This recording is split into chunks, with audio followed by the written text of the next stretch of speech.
Hesed, Shalom, Uvrahot, favor, plenitude e bênçãos. Eu gostaria de entrar num tema que realmente muitas pessoas veemente a princípio vão bater de frente. O tradicionalismo na interpretação escatológica, isso é, das últimas coisas que irão acontecer, que estão escritas nos livros dos profetas do Antigo Testamento e da Antiga Aliança, como também nos livros escatológicos do Novo Testamento, que inclui também cartas apostólicas, como Tessalonicenses, né, e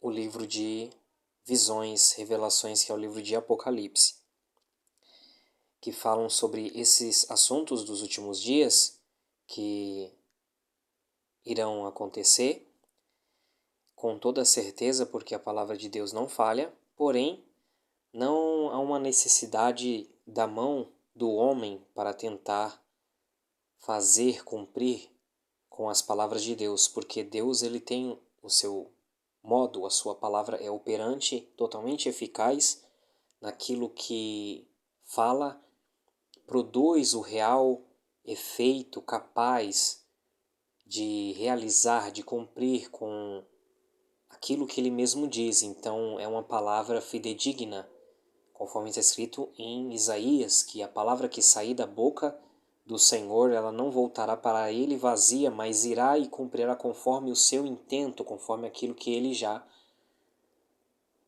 intentou, quis, desejou. E assim se fará. Então, eu gostaria de entrar num tema que realmente há de ser combatido a princípio, porém, é algo que não tem para onde fugir.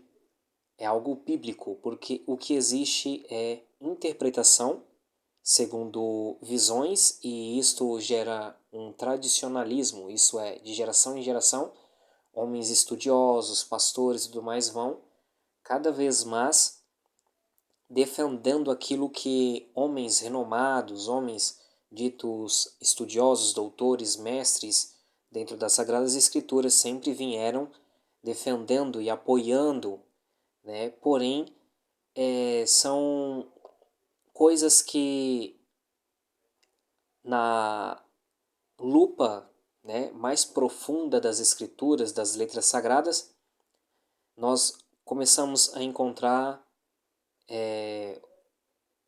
outros flashes de luz, o que nos indica que não é bem assim.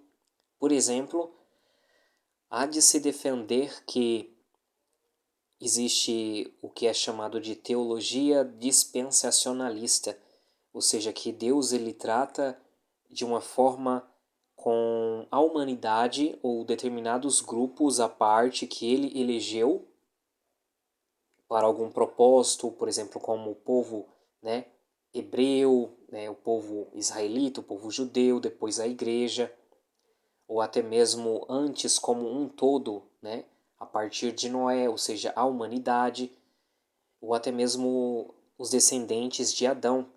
Então, em tudo isso, Deus é mostrado nas Sagradas Escrituras, e vem então os mestres, os doutores, homens que estudam as Sagradas Escrituras, e eles, vamos assim dizer, montam o que é chamado de teologia, né, o estudo, né, da divindade dentro das Sagradas Escrituras sobre estes assuntos. No caso, o dispensacionalismo, ou seja, Deus ele age de uma forma diferente em cada tempo específico, ou seja, uma dispensação ele age por intermédio, né, da consciência do homem, daquilo que ele aprendeu ali naquele momento da humanidade. Em outro momento ele vem então e age conforme, né, a monarquia, da onde que os homens vão, né, por meio, né, de famílias, sociedades, nações vão crescendo e vão se tornando sim num império, num reino, e o rei então tem o seu reino e as suas leis, e então a partir daí se surge leis sobre determinadas nações. Então Deus ele também vai tratar a humanidade de forma com que o homem, pela sua consciência também e pelas leis de uma constituição monárquica em alguns lugares do mundo, também, né, conforme a sua própria lei que já é estabelecida, até mesmo na própria consciência. Então vai vindo outro tempo, o tempo onde que Deus estabelece um tipo de aliança no Monte Sinai com Moisés e para um povo específico, que era o povo hebreu, o povo israelita, e então vem um novo tempo onde que Deus também trata de uma forma na dispensação chamada da multiforme graça de Deus por intermédio de Jesus Cristo, que é aquele pelo qual veio a graça, o favor de Deus ao cumprimento da lei em verdade e em amor, como também da verdade de Deus, da verdade das realidades espirituais contidas dentro dos livros de Moisés, né, o que é chamado de o Pentateuco, os 5 primeiros livros, que também é a base das Sagradas Escrituras como um todo, da onde que os profetas vão ter que profetizar conforme Isaías, né, com base nas leis, ou seja, nas instruções, nos princípios que Deus já havia estabelecido para Moisés para a constituição da nação de Israel. E também o apóstolo Paulo, um grande doutor, rabino, mestre, do qual Deus não escolheu muitos homens, mas que havia elegido ele para o apostolado, o emissário, um missionário, né, que o apóstolo é superior ao profeta e só existem apóstolos, existiam naquela época, né? Então, nas suas cartas está escrito que ele considerava a lei de Deus e, de fato, não só por aquilo que ele considerava, bem como que está escrito que, de fato, a lei ela é boa, o mandamento é perfeito e ele é espiritual, mas nós estamos vendidos à carne, à corrupção do gênero humano. Infelizmente, o ser humano está debaixo de uma lei de pecado até que então ele conheça a verdade de Deus e se renda a ela para que seja quebrado toda esta casca, né, de lei de pecado e de morte sobre o ser humano mediante o sacrifício de Cristo, mediante a obediência, no lavar da sua alma, da sua vida, mediante o sacrifício de Cristo e as águas purificadoras do Espírito de Deus. Então nós vamos vendo que realmente existe a lei de Deus, que ela é boa, ela não é interpretada biblicamente como a lei de Deus, ela realmente veio para trazer uma constituição à nação de Israel, né? Porque Israel não tinha aí então uma nação, não era um povo ainda, né? Não tinha uma cultura, estava no Egito como escravos, né? Não tinha um exército. Então quando Deus ele tira o povo do meio da idolatria, ele vai levando pelo deserto, ensinando eles a, a confiar nele, né? A se relacionar a ele como um homem se relaciona com uma mulher a fim de que constituam uma família. Então assim também Israel foi casado com Yahvé no deserto. Então a Bíblia ela fala, né, de que também de igual forma o Cristo Jesus vindo de Israel, né, da mulher, Apocalipse 12, ele tem um tratamento parecido com a sua eclesia, ou a sua querrilá, que é a sua congregação, a sua igreja, a sua noiva, que também é formada por maioria, né? Os gentios que não são israelitas, mas que também os primeiros foram os judeus, porque os primeiros cristãos em massa eram judeus. Mas eu gostaria de fazer refletir, juntamente com vocês, sobre um tema que pouco é falado, né? É que Apocalipse, capítulo de número 11, por exemplo, está escrito assim: as duas testemunhas, e foi-me dada uma cana semelhante a uma vara. E chegou o anjo e disse: levanta-te e mede o templo de Deus, e o altar, e os que nele adoram. E deixa o átrio que está fora do templo, e não o meças, porque foi dado às nações, e pisarão a cidade santa por 42 meses. Então aqui fala a respeito de um tempo. É um tempo que está sendo medido. Então ele também está sendo comparado com um templo. Só que esse templo, ele é literal. Quando você começa a analisar Apocalipse 11 sobre a literalidade das escrituras, porque ali fala de mortes que vai ocorrer e de fato vai haver também ressurreição, o que de fato também vai ocorrer. Fala a respeito de dois Evim, que é duas Evot, na verdade, que são dois mártires, dois profetas, testemunhas com características do profeta Eliarro, do profeta Elias e do profeta Moshe, que é um profeta Moisés do Antigo Testamento. Eles têm essas mesmas características, são testemunhas que viram o Deus de Israel. Né? São testemunhas oculares de Yahweh. Então, aqui não são cristãos nominais, aqui não são crentes evangélicos gospels, aqui não são simplesmente judeus, que também a nação de Israel ela é chamada, né, de testemunhas do Deus de Israel, porque realmente foram testemunhas no Monte Sinai, aquele povo daquela época, porque realmente eles viram o Deus de Israel, eles contemplaram todas as maravilhas. Hoje, né, somente por audição, somente por ouvir falar, por informação, por conhecimento de pai para filho e assim por diante.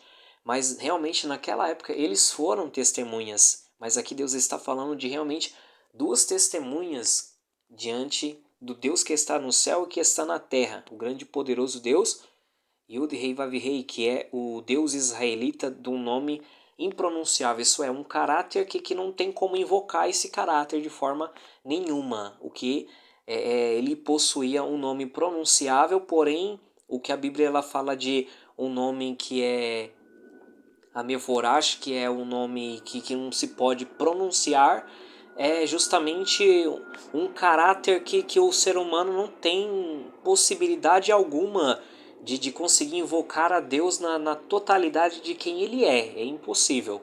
Então por isso que também os judeus não pronunciam o nome de Deus por grande respeito, não é simplesmente por uma questão fonética e tudo mais, mas é realmente porque não tem cabimento. Você mesmo, se você buscar a Deus de todo o teu coração, se consagrar o máximo que você puder e você entrar na presença de Deus nessa carne que nós possuímos, se Deus ele libera um pouquinho de força, de poder para você poder adentrar nas regiões celestiais, ter visões, né, ou ser transladado, alguma coisa desse tipo que homens de Deus que invocavam realmente, que eram realmente de ofício profético do Antigo Testamento, por exemplo, nós hoje não temos cabimento assim de ter mesmo este, entre aspas, nível espiritual que esses homens tinham.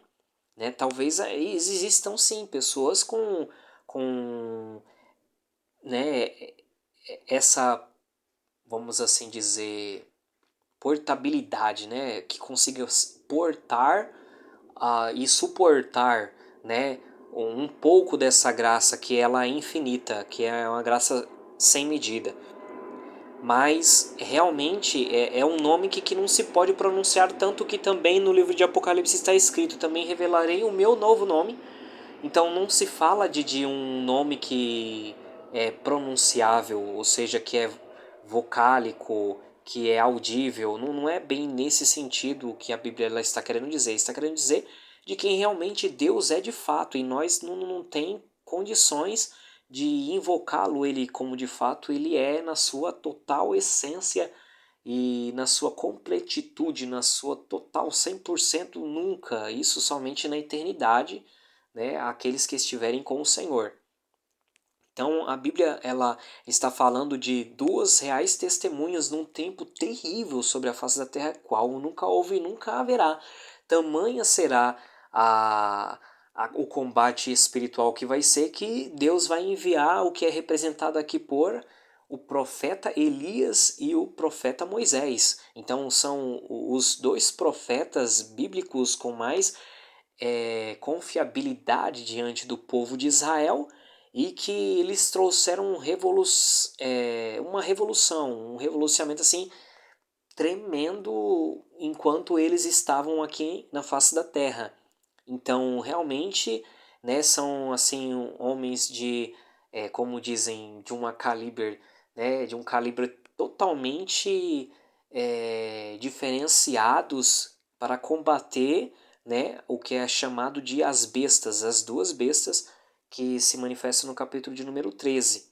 E então, para isto, está escrito que foi dado aqui para João, que está contemplando toda esta visão, né, uma cana, foi-lhe dado um pedaço de madeira para medir, e então aquele anjo que estava com ele falou para que ele se dispusesse, para que ele medisse o templo de Deus.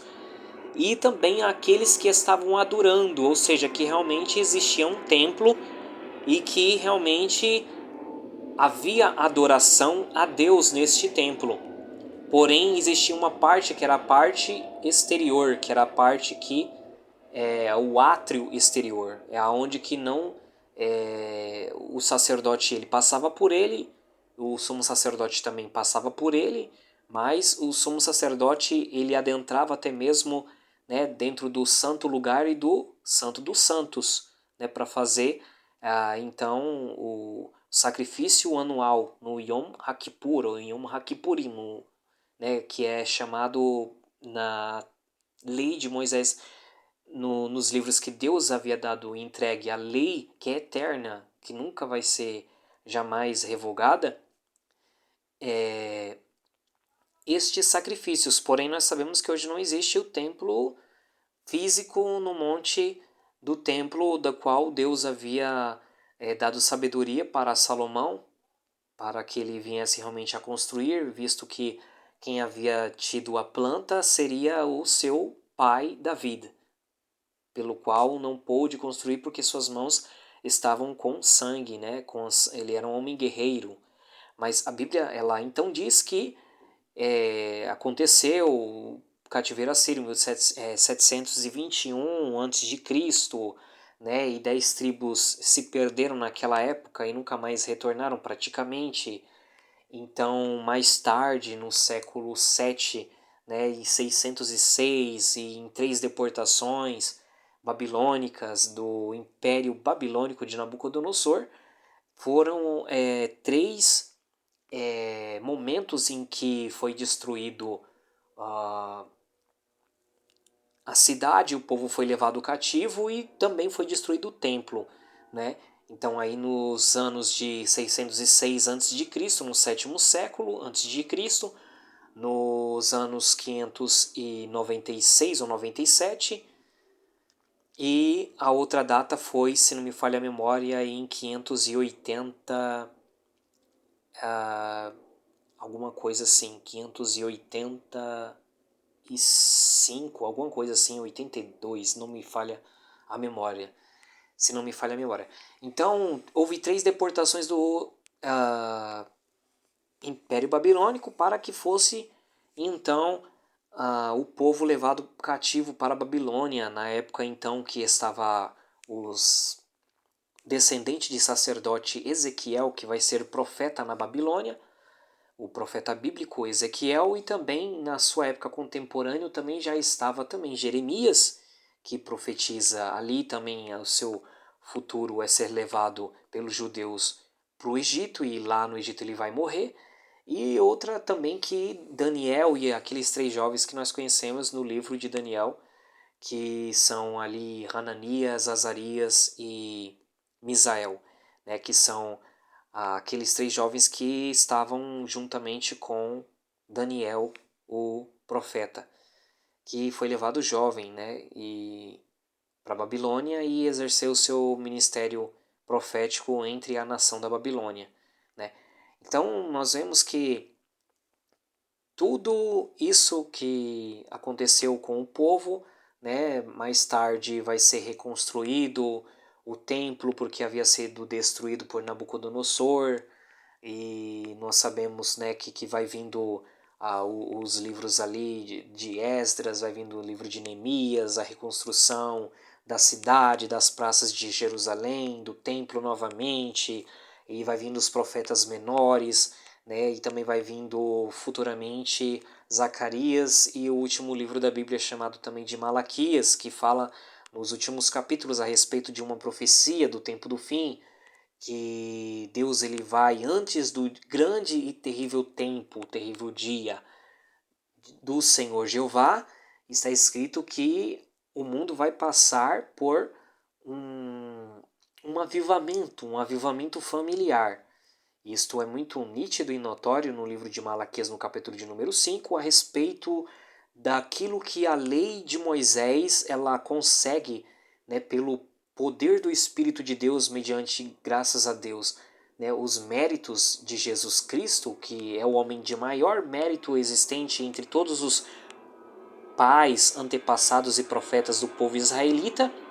Jesus ele foi o que teve mais mérito entre todos eles, né? E concedeu salvação eterna, né? Coisa que nenhum homem jamais, por mais alto nível de profecia e tudo mais, eles tivessem, né? E conversassem com Deus face a face, né? E coisas extraordinárias que homem algum dessa época conseguiram. Somente Jesus, o Cristo, o humilde homem, o homem mais homem que já existiu e já pisou sobre a face dessa terra, a saber, o Senhor Jesus, Yeshua.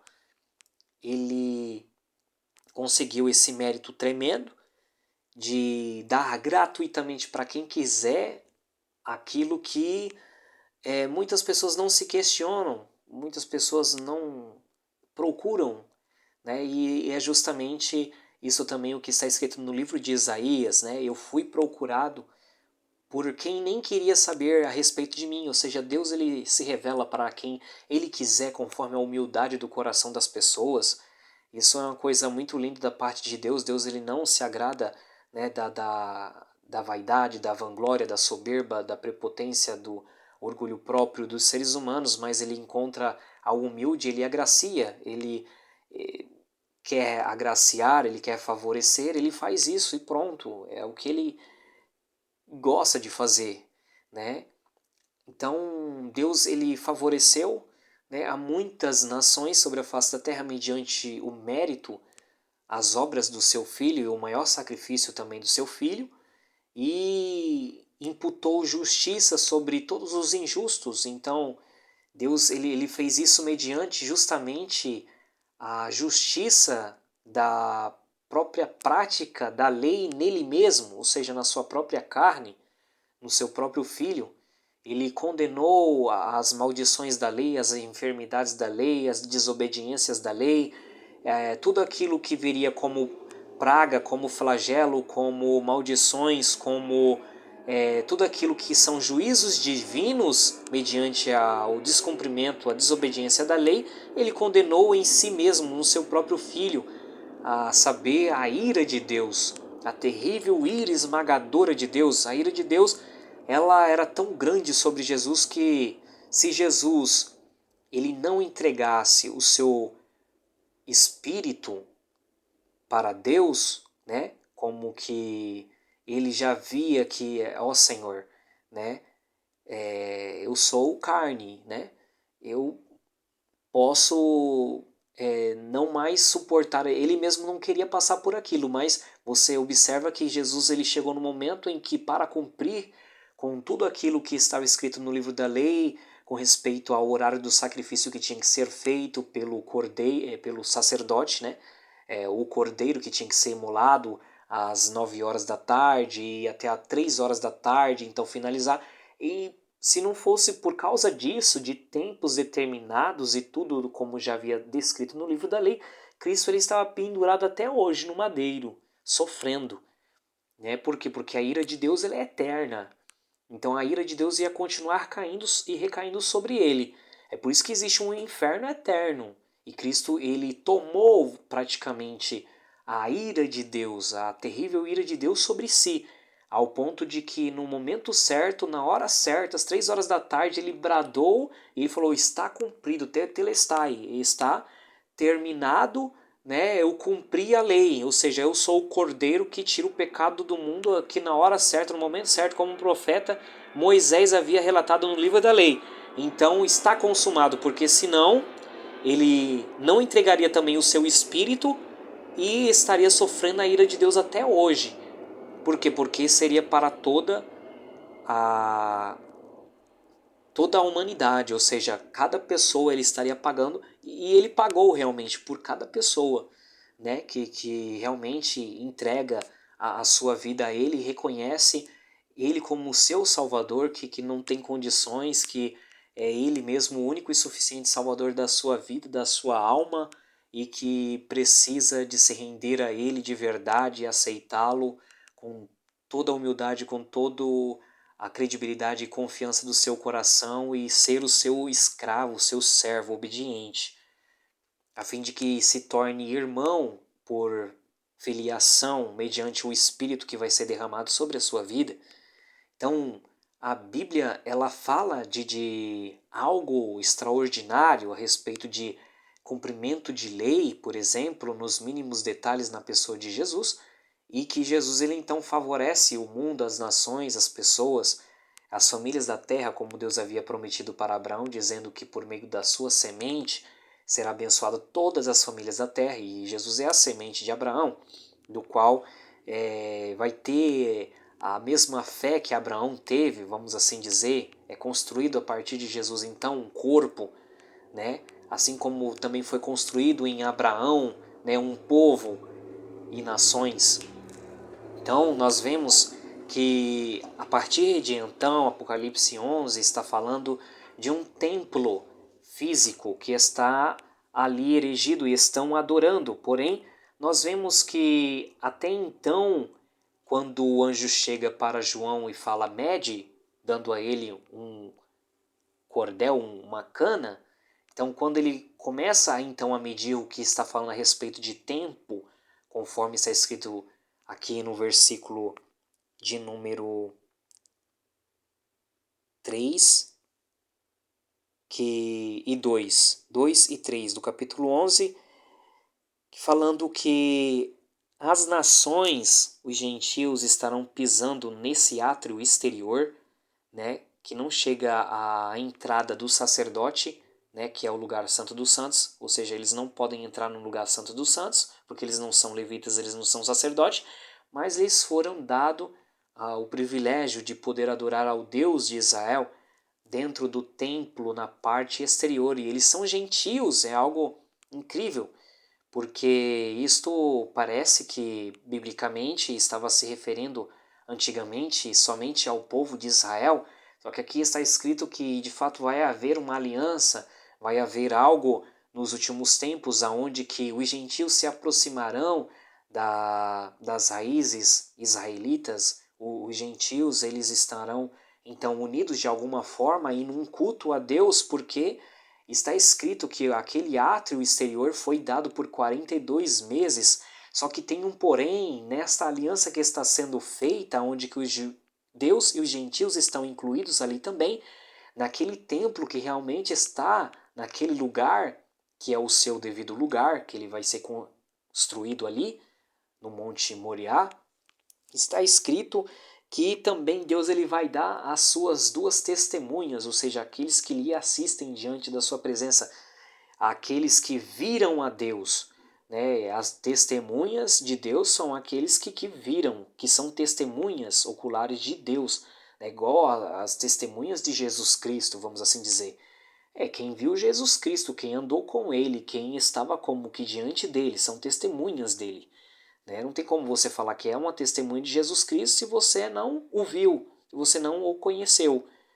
né? Você pode saber de alguma forma intelectual, mental, imaginatória, até mesmo de uma forma realmente consciente pela fé, que realmente Jesus é na sua vida, você teve um real encontro com Deus mediante a mudança, transformação da sua vida e tudo mais. Porém, você não pode chegar ao ponto de dizer que é uma testemunha, como realmente a Bíblia diz, e ser-me-eis testemunhas, né? Ou até mesmo quando fala a respeito do poder de Deus que é celestial, do Espírito de Deus que é vindo sobre os crentes para os capacitar a ser testemunhas, inclusive, né, a serem mártires. Então eles têm uma fé real, verdadeira, fidedigna, né? Não são cristãos nominais, não são evangélicos gospels, não são pessoas da era moderna que levam a fé como uma cultura, que levam a fé como um certo estilo de vida, de se viver. Não é isso, realmente é uma coisa bem extrema e radical, né, ao ponto de que realmente esses dois profetas que eles são dados, né, eles já estão com Deus, está escrito, e darei a elas, né, a essas testemunhas que são a palavra hebraica edut, que é testemunhos, né, evim, são testemunhas, que são mártires, né, que esta é a palavra em hebraico que significa exatamente isso. Ou seja, eles têm uma fé convicta tão grande que eles dão até a própria vida por aquilo que eles defendem, por aquilo que eles vivem, por aquilo que eles pregam. Então são profetas realmente com característica dos profetas Elias e Moisés, porque Deus ele dá poder para eles ferir a terra, para eles ferir o mundo com todas as sortes de praga que são caracterizadas nas pessoas de Elias e Moisés. Então, nós podemos ter as nossas conjecturas de que Moisés já morreu, né? Foi Deus mesmo quem, né, o matou e o enterrou, inclusive, né? E nunca foi encontrado o seu corpo, e outra pessoa pode dizer, mas Elias já foi transformado, entrou no céu com um corpo de glória e está com Deus e tudo mais. Porém, né, olhando por este lado, biblicamente, nós não temos o que dizer. Se a Bíblia ela falar isso, nós não temos o que dizer. Simplesmente são pessoas com características, né, de Elias e de Moisés, né, com o mesmo porte, que consiga portar nos seus vasos a, a mesma grandeza dos profetas Elias e Moisés, né? Uma coisa que dificilmente se encontraria nos dias de hoje, né? Mas que vão combater com os dois sistemas mundiais das bestas da terra e do mar. Então, eles vão bater de frente com a besta da terra em Israel devido a essa situação, Apocalipse 11, porque está escrito que aquele templo ele está ali erigido e existem inclusive gentios que estão adorando no templo, na parte exterior do átrio do templo, e que é dado ali então um tempo determinado para eles cumprir e executar suas missões, que é 42 meses, ou 1260 dias, ou 3 anos e meio, que é o princípio da tribulação, né? Que quando, por exemplo, existem aí outros estudos que pessoas dizem que a igreja vai ser arrebatada independentemente, antes ou no meio ou depois da tribulação, até pessoas dizem que não vai nem existir mais arrebatamento. Então, isso tudo mediante, né, a busca incessante, com verdade, com fervor, com paixão, com amor, né, Deus ele revela mediante a isso, mediante o seu Espírito, que foi aquele que instruiu os servos e os profetas, né, então muito disso já foi revelado mediante os dons do Espírito de Deus que não erra e não se engana. A igreja ela vai ser batada antes da grande tribulação, né? Então, quando isto realmente acontecer, que enfim dá essa dispensação desse tempo da multiforme graça, da muitas maneiras de Deus agraciar e favorecer o seu povo na terra, a saber, a igreja e as nações também, então a Bíblia ela fala que vai entrar nesse período que é chamado de o tempo da ira de Deus, ou então o tempo da angústia para Jacó, ou então o tempo chamado de tribulação e grande tribulação, né, que são a partir da metade desses 7 anos. Então a Bíblia ela fala a respeito disso em Daniel capítulo de número 9, a saber, os versículos 24 a seguir, que fala realmente deste tempo, deste período, que vai se iniciar, né, quando a igreja ela for arrebatada. Então, isso para mim, não, eu já fui pré-tribulacionista, convicto, e deixei de acreditar porque, né, por um momento, por um instante, eu fui analisar o que muitas pessoas estavam dizendo com respeito às escrituras, né, estudos, e eu ia ali mergulhando, não, realmente até que faz sentido. E sabe quando na sua consciência fala, não é bem assim, aí instruía, aí falava assim, ó, olha, é dessa forma aqui, aí começava.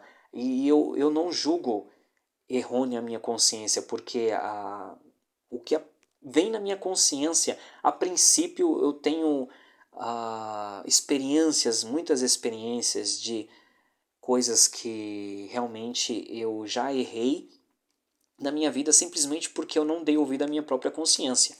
Né? E eu sei que o próprio Deus ele não me faz me sentir, ou não me deixa me sentir enganado. O arrebatamento ele é antes da grande tribulação.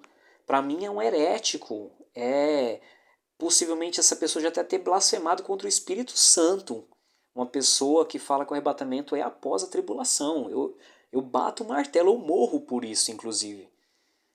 Por quê? Porque realmente isso para mim é testificado mediante visões, mediante revelações para mim mesmo, mediante isso num tempo que eu já estive muito dedicado às coisas de Deus, com amor, sem vontade de ganhar um centavo com nada, ganhar aplauso de ninguém, puramente por amor, carinho, dedicação às vidas, pessoas, por aquilo que Cristo ele fez por mim. O que eu não sou para fazer alguma coisa por alguém? Então, quando nós vemos a paixão que o crente ele tem que ter, o crente de verdade ele tem que ter, nós se envergonhamos muitíssimo. Nós olhamos para nós e nós vemos que nós não somos crente coisa nenhuma, que nós estamos muito longe de ser crente, muitas das vezes. Né? Quando nós ficamos nos comparando aos apóstolos da Bíblia, querendo dizer que o apóstolo fulano de tal errou nisso ou naquilo outro, ou que nós é quem somos os reformuladores do novo entendimento bíblico e escatológico do que está para vir, e somos reformadores das doutrinas essenciais da igreja, nós nos formamos os próprios tolos, os próprios heréticos, os próprios homens mais soberbos que nós poderíamos conscientemente nos fazer a nós mesmos. Então, a Bíblia ela fala de um tempo que vai vir, né? Que é após esse período de graça, de favor incondicional que Deus ele está derramando sobre todos aqueles que buscam, que almejam Ele. Se você buscar Ele de todo o teu coração, vai se cumprir o que está escrito no livro de Isaías: buscar-me-eis e me achareis quando vós buscardes de todo o vosso coração. Então, quando você emprega todo o teu coração, o teu almejo, o teu desejo naquilo, a tua paixão naquilo ali, e no Senhor, você vai encontrar Ele, porque as palavras de Deus são verdadeiras. Mas às vezes a nossa confiança, a nossa fé, ela é muitíssimo minúscula, né? Nós somos muito falto de fé. Então, quando nós vemos, por exemplo, aqui nesta passagem, Apocalipse, ele está falando de um templo que vai estar de alguma forma, não sabemos, porque hoje é considerado um milagre, né? Ah, os responsáveis do templo no Monte Moriá, né? Os responsáveis, se não me falha a memória, quando o Império Britânico, né, da Grã-Bretanha, Inglaterra, tal, conseguiram a partir tanto desde a Primeira como da Segunda Guerra Mundial conquistar aquela vasta região do que era o Império Turco-Otomano, né? Daquela região toda do Oriente Médio ali, inclusive até mesmo dentro de Israel e tal. Então, e também a própria França, né? Então, quando essas grandes potências, né, que foram citadas aqui, elas tiveram uma grande interferência, né, tanto no retorno do povo de Israel para sua terra, né, para o início de um cumprimento profético, o que muitas pessoas acabam dizendo que o sionismo, né, é tanto uma coisa que é realmente forçosa, né, para tentar cumprir aquilo que só o Messias vai trazer, que é o povo de Israel à sua terra novamente, aquela coisa toda. Porém, de certa forma, isso foi um pontapé de o início de uma profecia cumprida, de fato, né? Quando Deus ele quer fazer, é isso que vai acontecer, independentemente se ele usa nações que estão como um braço direito ajudando Israel ou até mesmo seus próprios inimigos. Só que quando realmente vai se cumprir o que está escrito na Bíblia, que o reino, né, do Messias, verdadeiro, original, genuíno, que é o Senhor e Salvador Jesus Cristo desde os céus, quando ele voltar, que ele vai conquistar todas as terras de volta que Deus havia prometido para Abraão, que vai desde o rio Eufrates até o rio Nilo, até ali próximo do Egito. Então, nós vemos que toda aquela vasta extensão de terra que Israel hoje é muito minúsculo comparado ao que ele vai ser no milênio, então tudo isso vai ser entregue ao povo de Israel. Então, por mais que existam nações hoje que guerreiam, que pleiteiam, que estão do lado de Israel de alguma forma, né, para tentar ajudar, né, nessas questões até mesmo militares e políticas para avançar as suas terras e conquistar mais territórios ao redor do que nós hoje chamamos de Israel ali, fisicamente. Isso tudo aí, de certa forma, é a permissão de Deus, e isso é inquestionável, né? Porém, nós vemos biblicamente que é quase que impossível dizer que aquele monte do templo, né, que tem uma responsabilidade, né, das famílias monárquicas, né, da Jordânia, né, ele vai ser simplesmente assim entregue, né, simplesmente a troco de nada ou do momento para o outro, assim como se não, isso nós temos a total convicção e somos, né, assim até mesmo convictos naquilo que nós temos como fé de que praticamente é um milagre, entre aspas, né, para que isso de fato venha a acontecer, ou seja, venha a ser entregue, né, novamente o monte do templo para o povo judeu, para eles construir um templo para eles, né, e realmente no lugar do templo, né, pode estar realmente aquela mesquita dourada, né, e então tipo isso envolve muitas questões de guerras, de conflitos, que até o dia de hoje, como está escrito em Daniel capítulo de número 9, e guerras e desolações haverão e estarão determinadas até o tempo do fim, né? Até então que vai entrar a última semana de Daniel, né? Que é os 7 dias, né? Que proféticos, que são 7 anos, proféticos da aliança, né? De uma aliança do príncipe que há de vir, né, como está escrito, que é considerado o anticristo biblicamente escatológico, né? Então a Bíblia ela fala, né, desses eventos e como eu havia dito e vou retornar a dizer que são como milagres, vamos assim dizer, é, que pode acontecer no fato de os responsáveis, né, do monte do templo entregar para o povo judeu, né, o seu próprio monte do templo para eles reconstruir o templo de Jerusalém.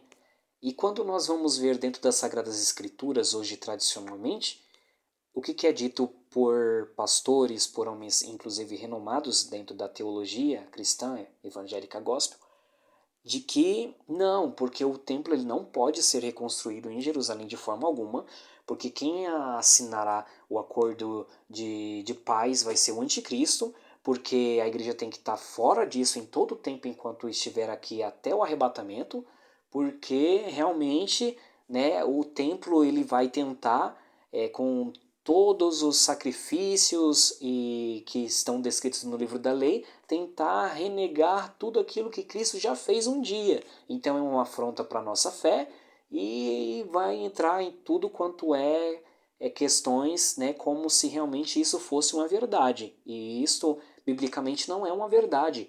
A Bíblia, ela aprova, a Bíblia mesmo, Ezequiel capítulo de número 40, ela aprova a construção, a reconstrução do templo judeu. Isto é uma lei memoriável, uma lei que, inclusive, por mais que ela não tenha efeitos, nunca teve, né, nas questões de sacrifícios, né, de animais e tudo mais, cerimoniais e tudo mais, mas isso tem um peso espiritual, isso tem uma importância espiritual de ensino, de instrução.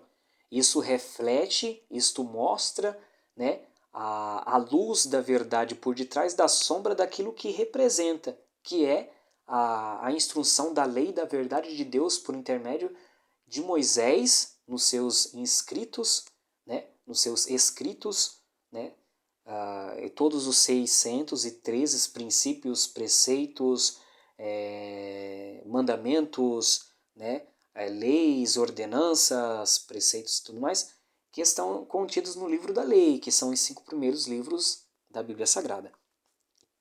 Tudo isto, né, que se refere também a coisas que são muitíssimas úteis, que inclusive Estados Unidos, Brasil, outras nações que têm uma constituição de princípios e valores judaico-cristãos, se formaram e se mantêm até o dia de hoje, né, sob principalmente não só o que nós conhecemos como, por exemplo, os 10 mandamentos, né, mas como tantos outros princípios e valores que agregam sim e dão realmente uma ciência e um conhecimento real e verídico, genuíno, da realidade das situações em questões de justiça, bem como em verdade, né? Por exemplo, até mesmo uma lei por exemplo, de defesa, né, pessoal, ou de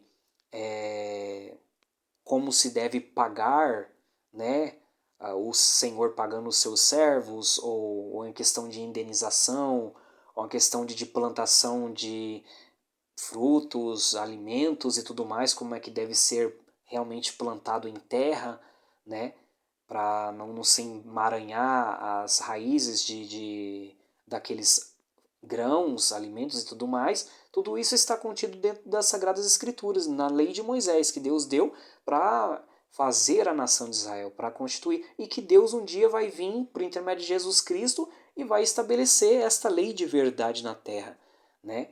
E o pecado vai fugir do mundo praticamente com a lei estabelecida, com o Rei dos Reis e Senhor dos Senhores, que tem a sua vara, o seu cetro com verdade e justiça, né? Então nós vemos que isso é uma verdade absoluta. E quando nós vemos que há de ser, entre aspas, uma maravilha, né? Você vê que a Bíblia mesmo fala, segundo Tessalonicenses capítulo de número 2, né, que quando o iníquo ele vem com todos os sinais e prodígios da mentira, ele fala que também ele vem fazendo maravilhas, né? Ou seja, são coisas que hoje no mundo atual você vê que não tem como unir um mundo gigantesco que é irmão, ao mesmo tempo tem uma fé oposta, né, e que bate de frente assim em muitos princípios de certa forma, né? E quando eu me referindo ao povo mais extremista, eles realmente eles abririam mão, jamais eles abririam mão deles estão, né, para cultuar o seu Deus. Então, nós vemos que isso se refere também a uma das maravilhas que podem estar vindo a acontecer nos últimos tempos. Porém, quando nós analisamos aqui no texto de Apocalipse, capítulo de número 11, nós vemos que o templo ele já está reerguido e as duas testemunhas estão confrontando a besta que emerge da terra nesse sistema religioso, e ela está confrontando até o ponto de terminar o seu testemunho de 3 anos e meio, 42 meses, 1.260 dias, né, que é o tempo em que elas estão aqui profetizando, e elas com certeza já vão estar um tempo anterior. E a Bíblia ela diz que o templo ele já vai estar reerguido. Isso significa que, por exemplo, levanta-te, mede, né, a 42 meses, né, que é justamente 3 anos e meio, né, porque este pedaço de tempo, 42 meses, que é 1.260 dias, é também um período em que os gentios vão estar no átrio exterior do templo adorando, né? E, por outro lado, as duas testemunhas estão confrontando essa adoração porque ela não está sendo verdadeira, ela não está sendo sincera, ela não está se referindo ao Messias da verdade, ela não está se referindo ao Deus Yahvé. Ela não está falando a respeito do que realmente é o que parece, porque está havendo um confronto, né, de pregação de se arrependam, né, e juízo e praga vindo sobre a terra, ao ponto de a besta que emerge do abismo vir confrontar as duas testemunhas e matar elas. Então, quando nós vemos que o templo, se o templo é dado 42 meses, ou seja, 3 anos e meio, que é justamente o período do início do ministério das duas testemunhas, é dado esse tempo de 42 meses, significa que o templo ele já foi construído antes de entrar a tribulação. Então a Bíblia ela atesta que o templo vai ser reconstruído antes da grande tribulação, antes da tribulação. É algo bem lógico, algo bem racional, não precisa de muita coisa. Então, quando há pregadores, pastores que vão dizer: ah, mas não, quem vai construir o templo é o anticristo, quem vai, né, dar a assinatura da construção do templo é o anticristo, é a besta e tudo mais. E o falso profeta vai estar apoiando aquela coisa toda. São conjecturas, porque quando nós analisamos pormenores, nós observamos que não é bem assim como está escrito. Por quê? Porque já foi reformulado outras ideias por detrás disso tudo, como não, porque se o templo for reconstruído, significa que o anticristo vai ter que se manifestar lá. Então vamos dar aval para que ele se manifeste. Então não vamos permitir a construção do templo de Jerusalém. Então aí fala assim, não, se o templo for reconstruído, então significa que vai acontecer a abominação da desolação lá dentro, né? Vai profanar o santuário, as coisas sagradas, vai acontecer um sacrilégio lá dentro, e significa que vai acontecer uma contaminação muito grande e um mal muito grande tanto para o povo judeu como para o povo que são de fé na pessoa bendita de Jesus Cristo no mundo, e que tudo isso aí vai se referir a uma adoração a Satanás, e que tudo isso daí também vai se referir a uma blasfêmia, né, porque está indo, batendo de encontro com tudo aquilo que Cristo Jesus já fez por nós. Então isso, um sacrifício de um animal e tudo mais, isso é uma afronta, uma blasfêmia contra Deus. E isso foi realmente ideias que foram incutidas, né, a princípio, e o que acontece? Vai gerando vamos assim dizer, como se fosse uma escuridão em outro ângulo que nos impossibilita de olhar o que o texto já está dizendo, que o templo vai estar de pé antes da tribulação iniciar. Por quê? Porque se ele está de pé e tem alguém medindo e tem alguém numa aliança que são os gentios, juntamente com o povo judeu israelita, eles estão adorando a Deus inclusive dentro do templo. Está escrito que quando se inicia então esta semana profética de 7 anos, o templo então é dado para João uma cana de medir, ele está medindo, e é dado então 42 meses, 3 anos e meio, que é justamente o tempo também do ministério profético das duas testemunhas profetas, e que também é um tempo aonde que é dado 42 meses, ou seja, 3 anos e meio. Dali para frente, significa que o quê? Que o templo 3 anos e meio para trás já estava de pé, já estava construído. Então, isso a Bíblia já fala. Ou seja, se existe templos feito por mãos humanas para a fé cristã, existe. Se existe templos feitos para outras religiões e tudo mais, existem. Se existe ou existir futuramente um templo no lugar dele, como realmente professa a fé israelita judaica no seu lugar, no Monte Moriá, vai existir e não vai haver problema algum segundo as Escrituras, porque Ezequiel capítulo de número 40 fala de um templo que vai estar construído. Realmente, o templo vai estar construído e vai estar no seu lugar.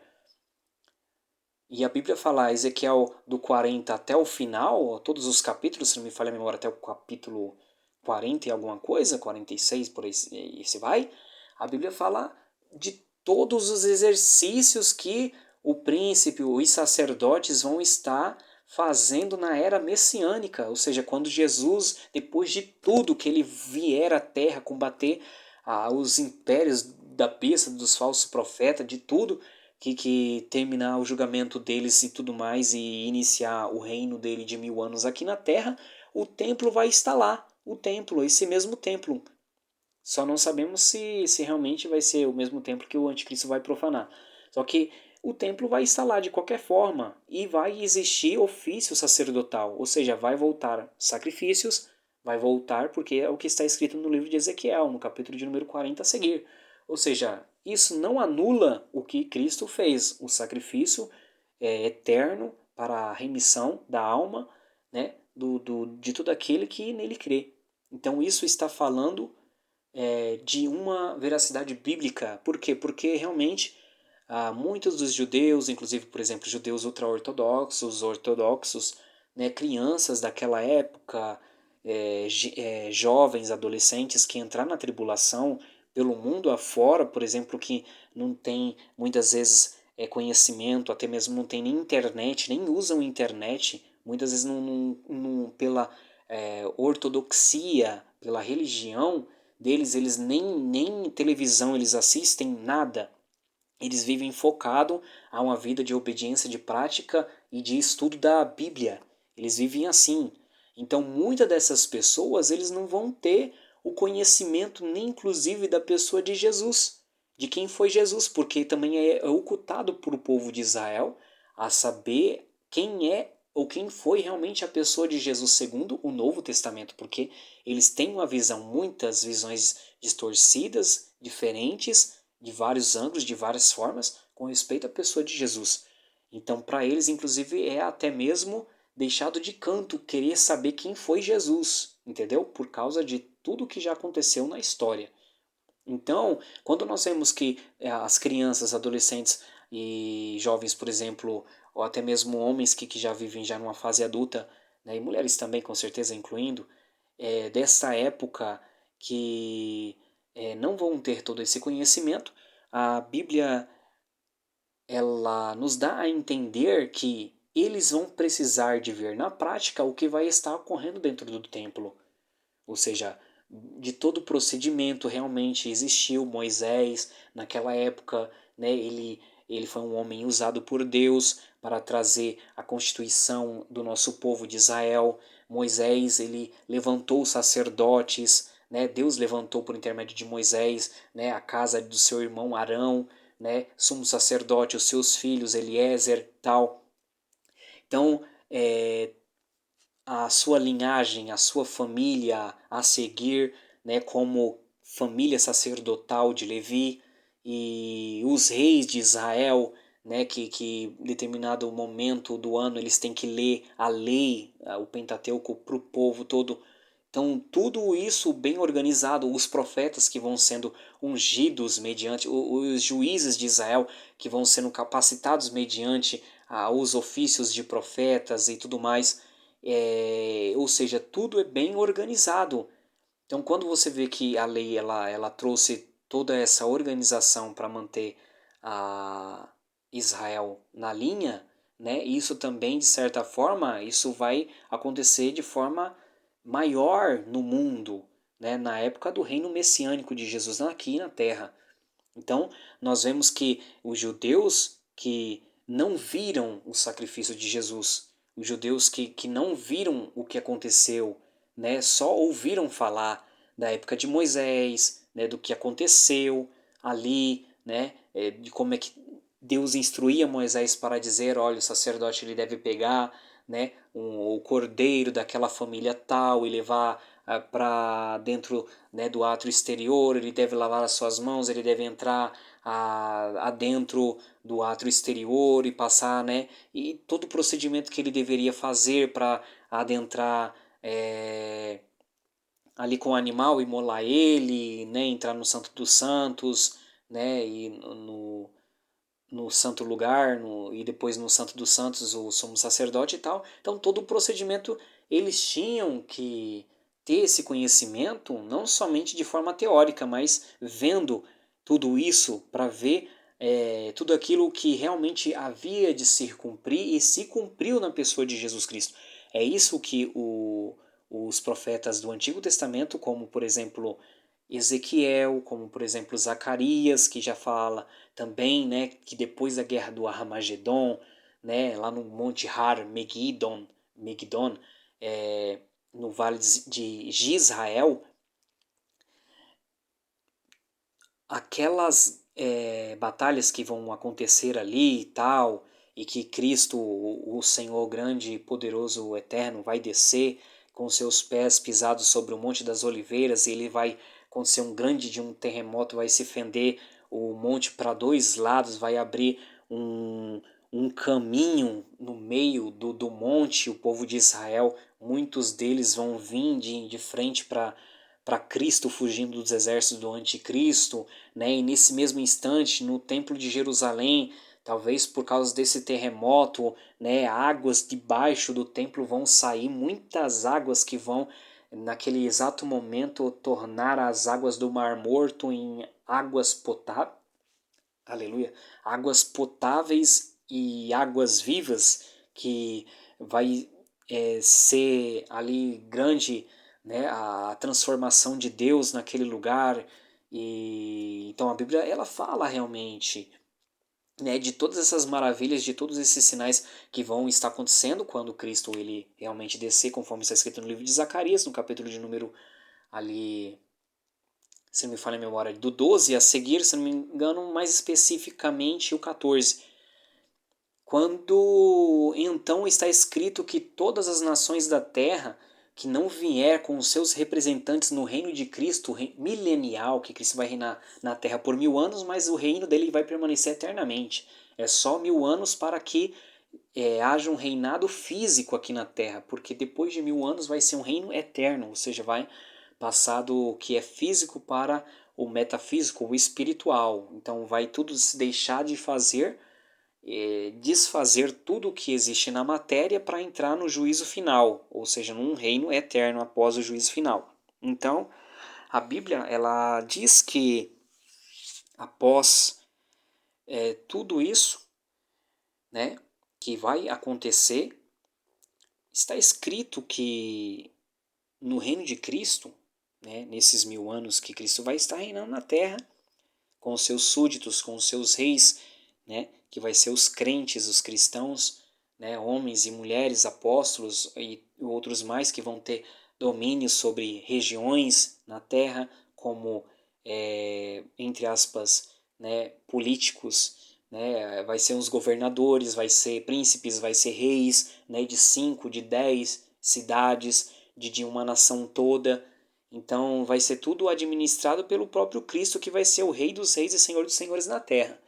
Então a Bíblia fala que ele vai regir a terra com um cetro, né, de ferro, que é a sua lei de justiça, que é a lei de Moisés na sua essência, na sua verdade, né, e que praticamente o pecado vai fugir do mundo, porque também o Satanás vai ser aprisionado durante esses 1000 anos. Não haverá quem tente o homem a pecar. O homem vai viver pecando de certa forma por conta da sua natureza, do seu gênero corrompido, adâmico ainda, que está nessa fase de transformação, né, do corpo mortal, corruptível que nós temos, suscetível a falhas, imperfeições, até demais, e doenças, enfermidades, com certeza, para um corpo que será transformado em um corpo imortal aos obedientes, aos que temem a Deus, aos que obedecem à palavra Bíblia a Sagrada, as Sagradas Escrituras, a pessoa bendita de Jesus Cristo realmente, que estiverem nesse tempo e que morrerem e que forem ressurretas,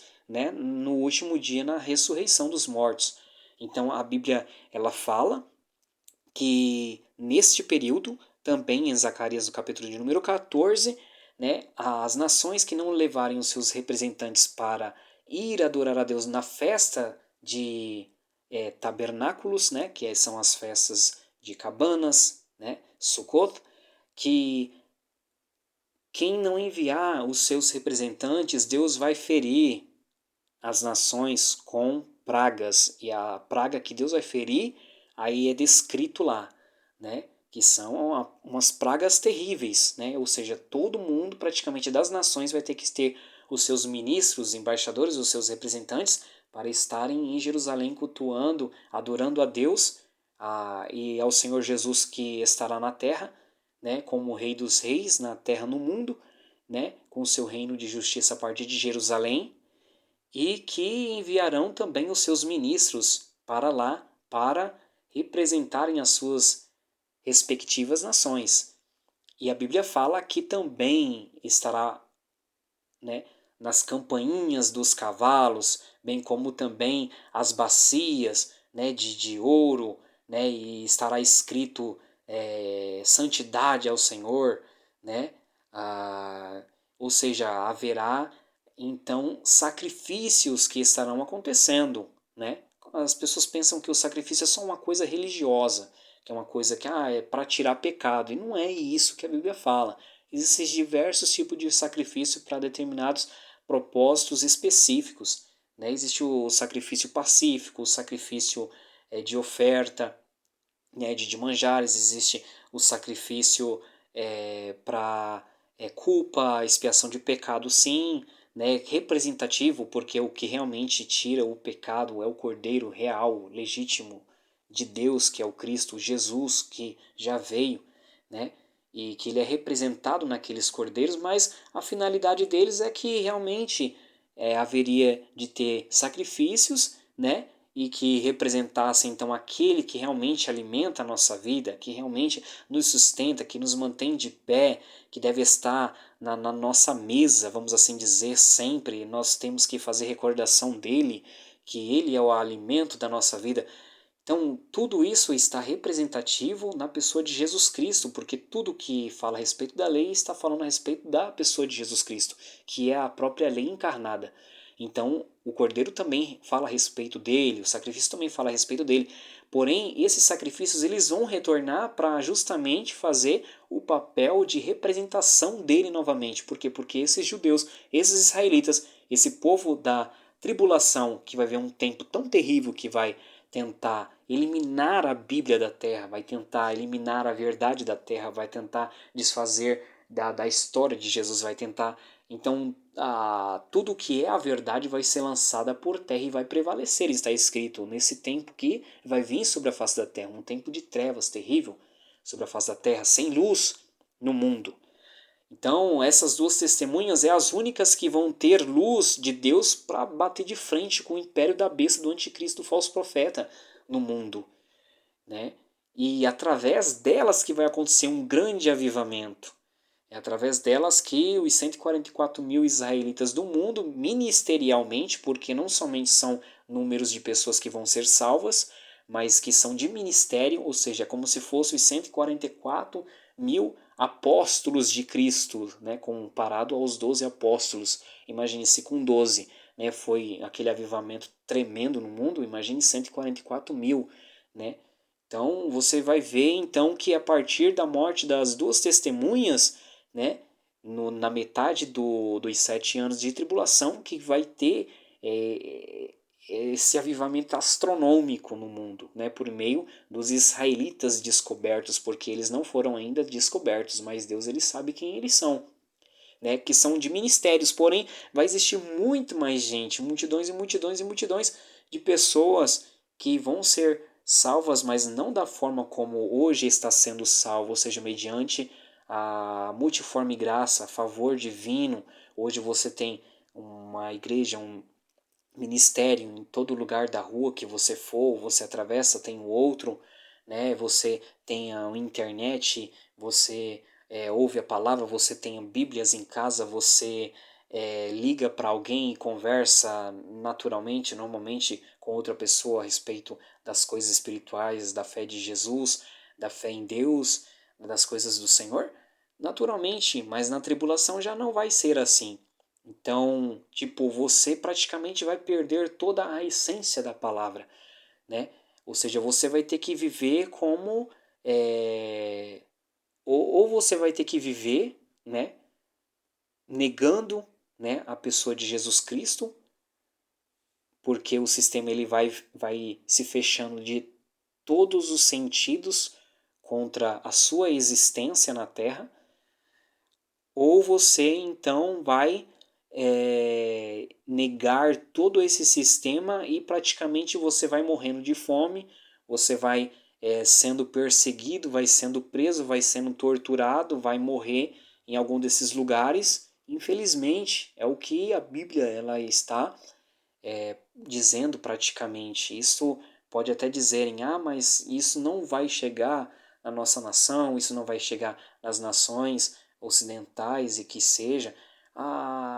Infelizmente, não é o que nós vemos com o passar dos dias, dos meses e dos anos. Isso está ficando cada vez mais ferrenhamente combatível contra a própria Igreja de Cristo na Terra, né? A igreja passa já por muitas dificuldades em diversos lugares do mundo, né? Dificuldades mesmo ferrenhas, e isso está também estreitando para o lado ocidental aqui da fé, né?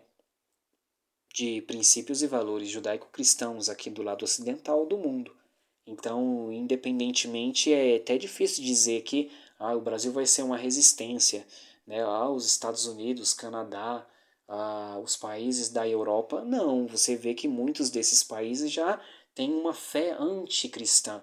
Muitos desses países já são ateus, muitos desses países já declaram sua fé, né, antibíblica e tudo mais. Então você já vê por esse lado que quando então entrar numa época de trevas realmente sobre a face da terra, que vai ter só 2 ministérios a princípio nos 3 anos e meio iniciais da grande tribulação, esses 2 profetas que se não fossem eles, né, que são considerados ali no livro de Zacarias, né, como 2 oliveiras, né, os 2 ramos, né, que vertem azeite diante do Deus da terra, se não fossem essas 2 testemunhas profetas mártires, com um porte que, para mim, ao meu ver, né, hoje eu entendo, vai ser o próprio profeta Elias, vai ser o próprio profeta Moisés mesmo, que Deus vai ter que enviar para combater, né, essas cabeças,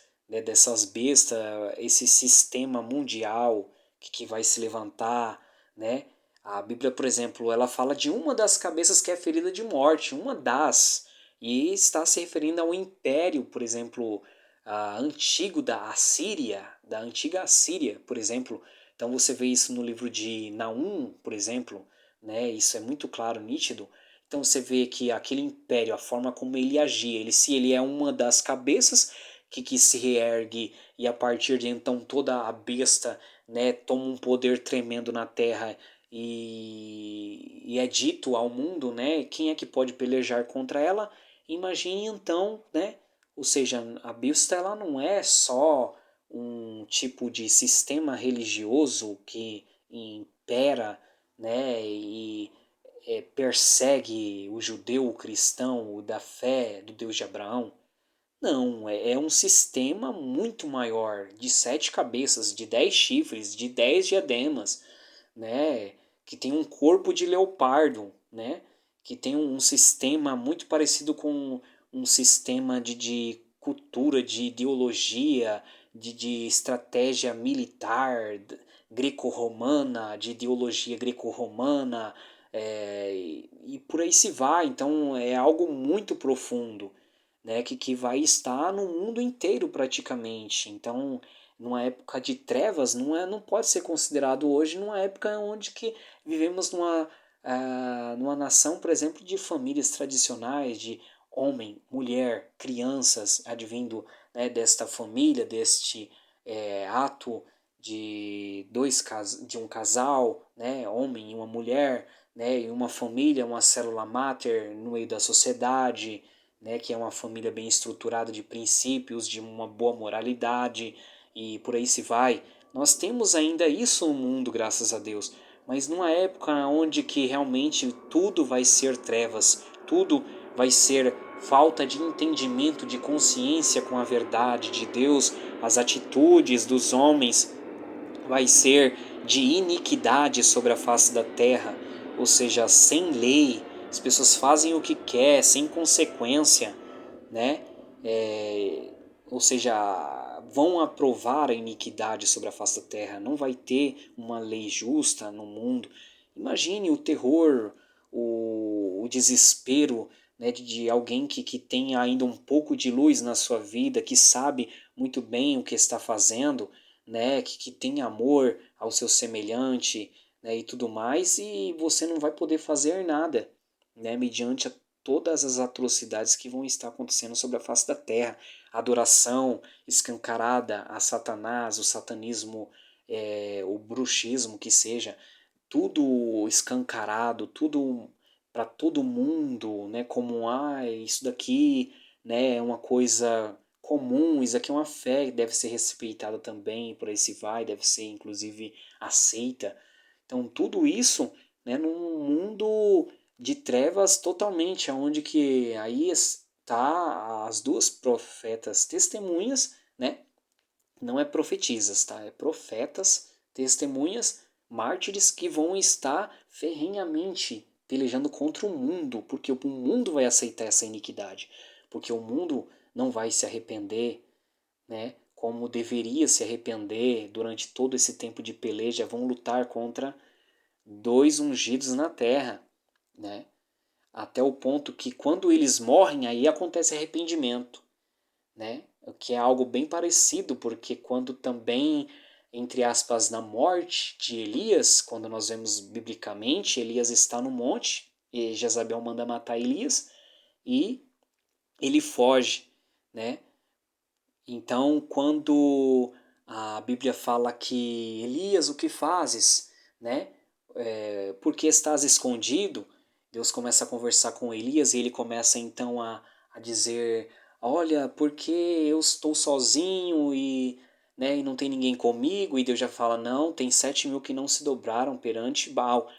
Então, quando nós vemos que no livro de Apocalipse, justamente na morte das duas testemunhas, né, e na ressurreição delas após 3 dias e meio, está escrito que acontece grande terremoto sobre a face da terra, né, e caiu a, a grande parte das ilhas, nações, aquela coisa toda, né, e está escrito que muitas pessoas então se arrependeram nesse momento, né, a partir o que da entrada da grande tribulação, ou seja, aí aonde que realmente o anticristo ele vem, ele quebra o acordo que ele havia feito de 7 anos, ele quebra o acordo, por quê?